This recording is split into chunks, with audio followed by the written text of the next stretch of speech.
இன்றைய காலத்தில் பலருக்கும் திருமண வாழ்க்கை என்ற அழகான பந்தத்தில் இணைவது ஒரு எட்டாக்கனியாக மாறி வருகிறது. காரணம், ஜாதக ரீதியான தடை, மனப்பொருத்தம் இல்லாமை போன்ற பல விஷயங்கள்தான்.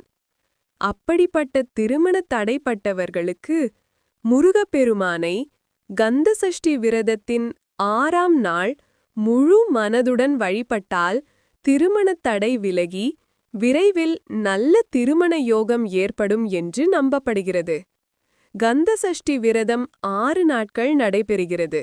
ஆனால் 6 நாட்களும் விரதம் இருக்க முடியாதவர்கள் குறைந்தபட்சம் 6ஆம் நாள், அதாவது சூரசம்கார தினத்தில் விரதம் இருந்து முருகப்பெருமானை வழிபடலாம். அந்த நாளின் மறுநாள் முருகனின் திருக்கல்யாணம் நடைபெறும். அதை தரிசிப்பதன் மூலம் விரதத்தின் முழு பலனையும் பெறலாம். திருமண தடைப்பட்ட ஆண் அல்லது பெண் இருவரும் இந்த வழிபாட்டை செய்யலாம்.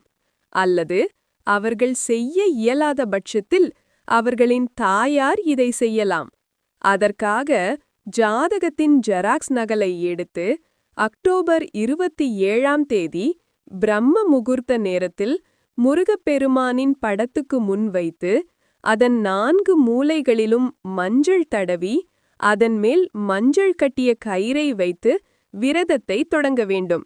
மாலை சூரசம்கார நேரத்தில் முருகப்பெருமானுக்கு பூஜை செய்து அர்ச்சனை செய்யும் மலர்களை அந்த ஜாதகத்திலும் மஞ்சள் கயிறிலும் விழும்படி வைத்து கற்பூர தீபம் ஏற்றி வழிபாட்டை நிறைவு செய்ய வேண்டும்.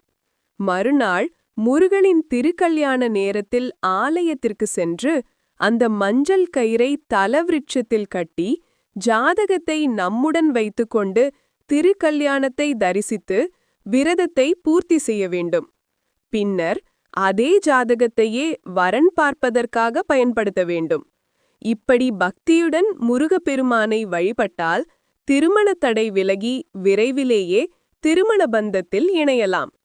பரிகாரங்கள் எல்லாம் நாம் செய்கின்ற செயல்களுக்கு துணைதானே தவிர அதுவே தீர்வல்ல. நன்றி.